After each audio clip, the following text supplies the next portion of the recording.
Hello students, Isha learning সেন্টারে তোমাদের সবাইকে স্বাগত। আজকে আমরা এই ভিডিওতে সপ্তম শ্রেণীর সংস্কৃত স্বরবর্ণ এবং ব্যঞ্জনবর্ণ কিভাবে লিখতে হয় সেই নিয়ে আলোচনা করব। কারণ টেক্সট বইতে স্বরবর্ণ এবং ব্যঞ্জনবর্ণ থাকলেও সেটা কীরকম লিখতে হয় সে সম্পর্কে বিশেষ কোনো আলোচনা নেই। অতএব তোমাদের এটা লিখতে গিয়ে অনেক সমস্যার সম্মুখীন হতে হয়, তাই তোমাদের সেই সমস্যা দূরীকরণের জন্য এই ভিডিও। অতএব তোমরা ভিডিওটি মনোযোগ দিয়ে দেখে নাও, তবে সংস্কৃত লিখতে তোমাদের কোনো অসুবিধে হবে না। তো প্রথমে আমরা স্বরবর্ণগুলো লিখব, তারপর ব্যঞ্জন বর্ণগুলো লিখব।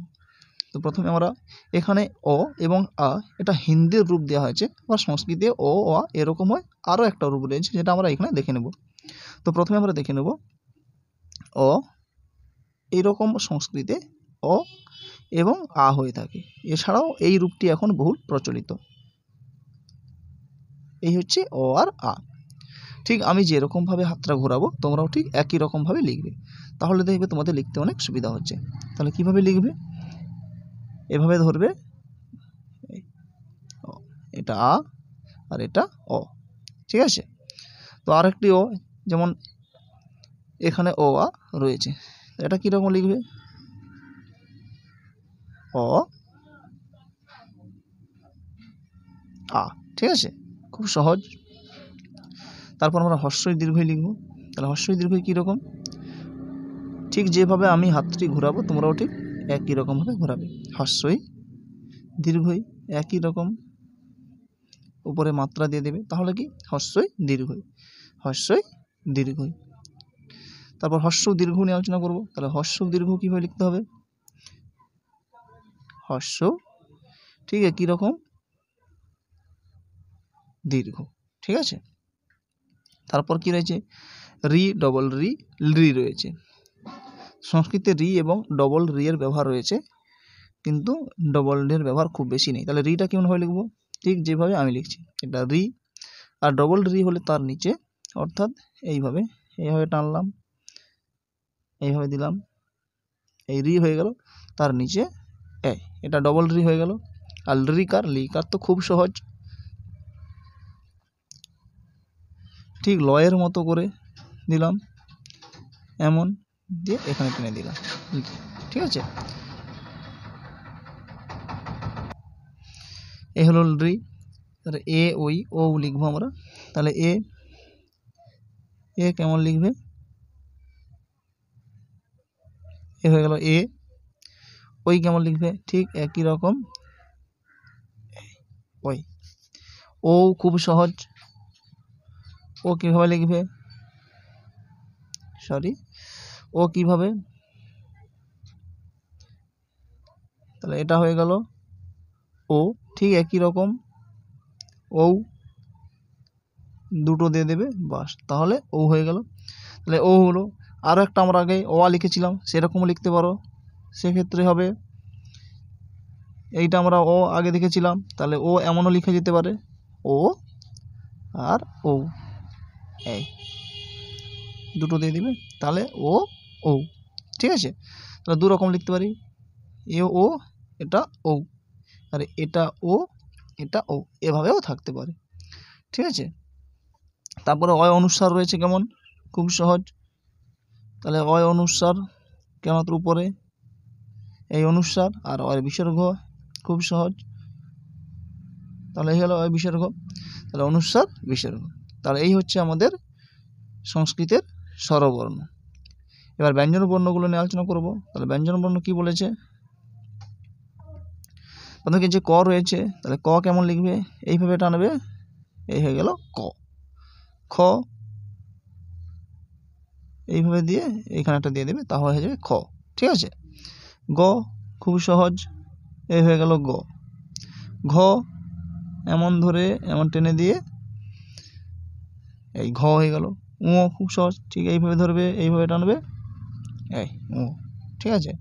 চ এদিকে ধরবে, এদিক থেকে ঘুরিয়ে এই সোজা নিচের দিকে টেনে দেবে, তাহলে হয়ে গেল চ।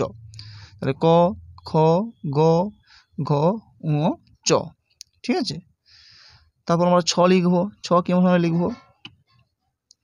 এইভাবে ধরবে, এমন করে এই ছ হয়ে গেল। তারপর বর্গীয় জ, বর্গীয় জ ঠিক এইভাবে টানবে, এইভাবে টানবে, এইভাবে টানবে, বর্গীয় জ। ঝ, ঝটা কীভাবে লিখবে? ঝ লিখবে ঠিক এইভাবে, হর্ষই যেমন লিখেছিলাম ঠিক এইভাবে ধরে এই, তারপর এখান থেকে টেনে এইভাবে হয়ে গেল ঝ, ঝ হয়ে গেল। ইও খুব সহজ, এইভাবে দিয়ে টেনে দেবে অয়ের মতো করে, তাহলে ইও হয়ে গেল, ঝ ইও। ঠিক আছে, তারপর কি লিখবো? ট লিখবো। ট খুব সহজ, ট এইভাবে ধরে এই হয়ে গেল ট। ঠিক আছে, ঠ ঠিক একই রকমভাবে ঠ হয়ে গেল। ঠিক আছে, তাহলে ড ঠিক উঁয়ার মতো ড, এটা ড হয়ে গেল। তারপর কি রয়েছে? ঢ, এটা ঢ, এইভাবে ধরে এই ঢ হয়ে গেল।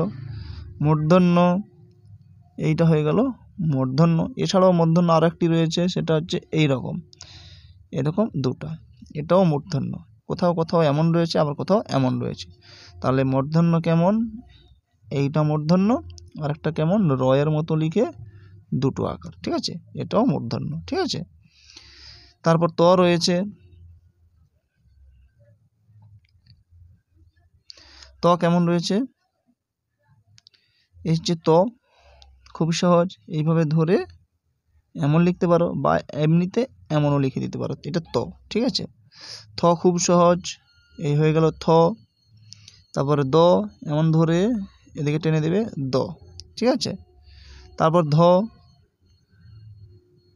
এই হচ্ছে ধ।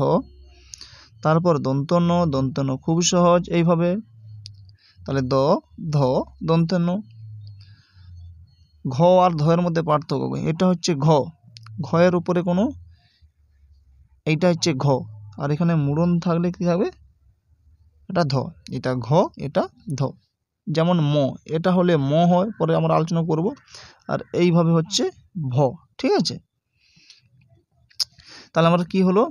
ধ দন্তন্য হয়ে গেল। প খুব সহজ, এইভাবে ধরে এদিকে টেনে দেবে, এটা প। ফ ঠিক একই রকম, এইভাবে টেনে দেবে, তারপর এখান থেকে করে এই ফ হয়ে গেল। তারপর কি রয়েছে? ব রয়েছে, এইভাবে ধরে মাঝখানে কেটে দেবে, এটা একটা ব হয়ে গেল, এটা বর্গীয় ব। আরেকটি ব রয়েছে অন্তস্থ ব এখানে, তাহলে ব হলো। বর পর কি রয়েছে? ভ রয়েছে, বর পর কি রয়েছে? ভ। ভ কেমন? এইভাবে ধরে এটা হয়ে গেল ভ। তারপর কি রয়েছে? ম, ব ভ ম। তারপর রয়েছে কি? অন্তস্থ জ। অন্তস্থ জ কেমন? এটা হচ্ছে অন্তস্থ জ। তারপর কি রয়েছে? র, ল খুব সহজ, এটা হয়ে গেল ল। তাহলে ভ, ম, অন্তস্থ জ, র, ল, এই হচ্ছে ল হয়ে গেল। তারপর কি হয়ে ল হয়ে গেল? তারপর ব রয়েছে, তাহলে আমরা আগে একটি ব আলোচনা করেছি। তাহলে ব কেমন? এরকম টানলাম, এটা হয়ে গেল ব। এটা হচ্ছে অন্তস্থ ব, আর এটা বর্গীয় ব। বর্গীয় বতে এমন কাটা থাকে, আর অন্তস্থ বতে এমন কাটা থাকে না, এইরকম। এটা বর্গীয় ব, এটা অন্তস্থ ব। ঠিক আছে, তারপর কি আলোচনা করব? তালব্যস্য। তাহলে তালব্যস্য খুব সহজ, এটা তালব্যস্য। তারপর কি রয়েছে? মূর্ধন্য স, এটা প এর মতো করে মাঝখানে কেটে দেবে। দন্ত স আরও সহজ, এইভাবে ধরে এইদিকে টেনে দেবে, এটা হয়ে গেল দন্ত স। ঠিক আছে, তারপর কি রয়েছে? হ, হ এইরকম ধরে এই হয়ে গেল হ। ঠিক আছে, তাহলে কীরকম লিখবে? এরকম লিখবে, এমন দিবে, এখান থেকে শুরু করে এদিকে টেনে দেবে হ। ঠিক আছে, এছাড়াও আমাদের জানতে হবে যুক্ত বর্ণগুলো, আমরা পরে জানবো।